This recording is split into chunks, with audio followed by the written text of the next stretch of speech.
गोमंत भारती कोंकणी पुस्तक चौथे पाठ 2 परोपकाराचे फळ.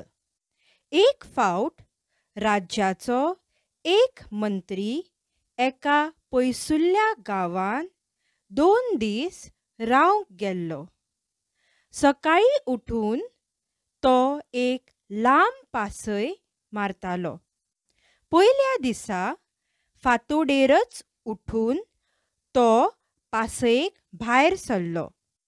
फांत्या पारावेलें शांत शीतळ वातावरण आनी थंड वाऱ्या जोती वांगडा सवण्यांची गोड गायनां आयकून तो खूबच खोशी जालो. ते खोशये नेटार तो गुणगुणत वतालो. इतल्यांत कित्याक तरी तो आपटलो. ताचो पांय बरोच सणावलो. पळयत जाल्यार एक व्हडलो फातर रस्त्या मदींच आसा. ताणें येवजिलें तो फातर काडून कडेक उडोवचो. पूण मागीर ताच्या मनांत आयलें, कोण जाणा कितले दीस हो फातर असोच पडिल्लो आसा. पळोवया तरी कोणूय काडटा जाल्यार. अशें चिंतून तो थंयच आडुसाक लिपून बसलो. कांय वेळान ते वाटेन एक तरणाटो शेतकामती आपले जोत घेवन वतालो. ताणें फातर पळयलो. तो कुशीच्यान गेलो.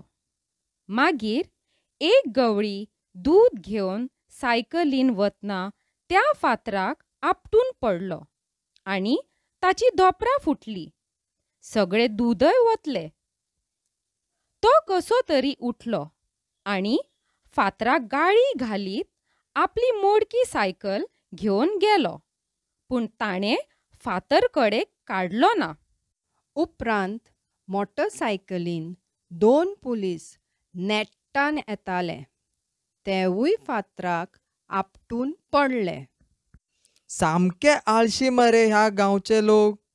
कितले दीस जाले हो फातर हांगा पडला पूण कोणूच काडना.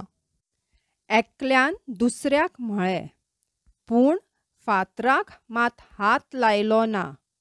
ते दोगूय मोटरसायकलीर बसून घुर्र करून गेले.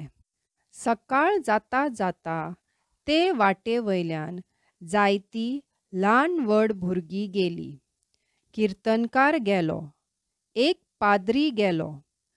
गोरवां घेवन राखणे गेले.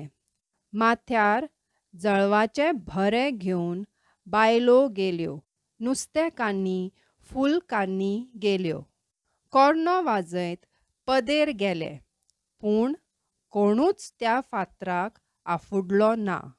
सगळे जाण कुशीच्यान आयले आनी गेले. फातर रस्त्या मदीं तसोच उरलो.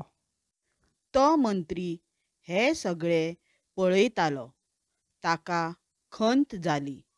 म्हज्या ह्या राज्यांत परोपकारी मनीस कोणूच ना.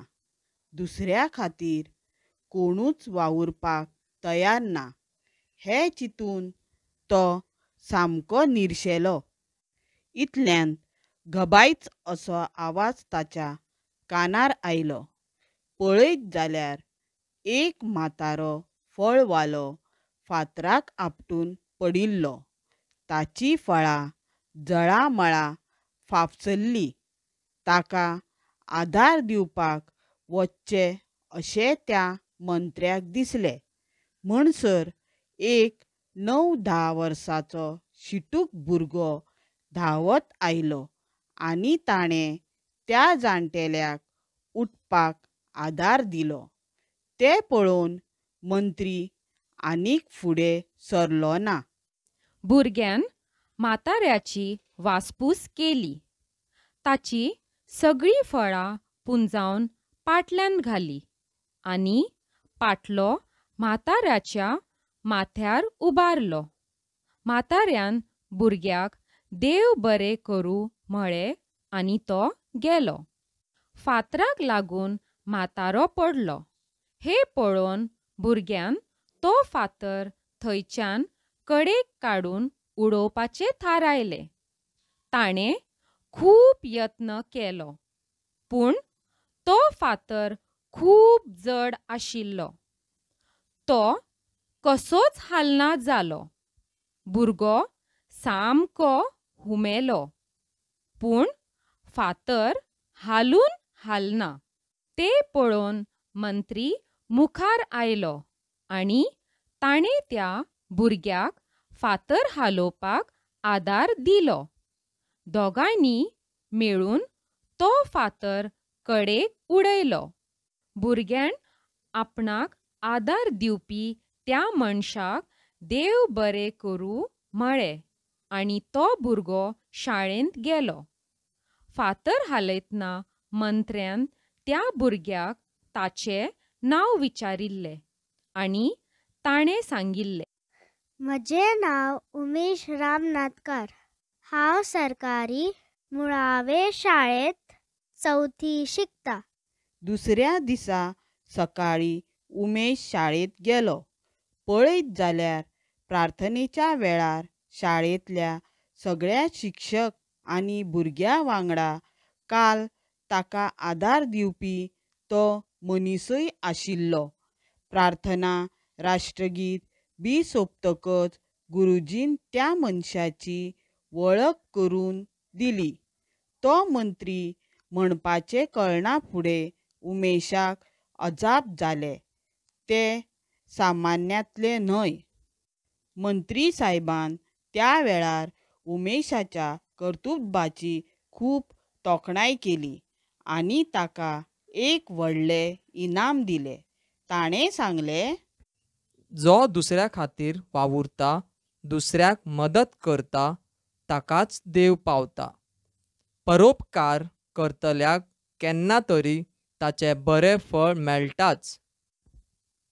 आयकात, वाचात आनी कोंकणी शिकात. देव बरें करूं.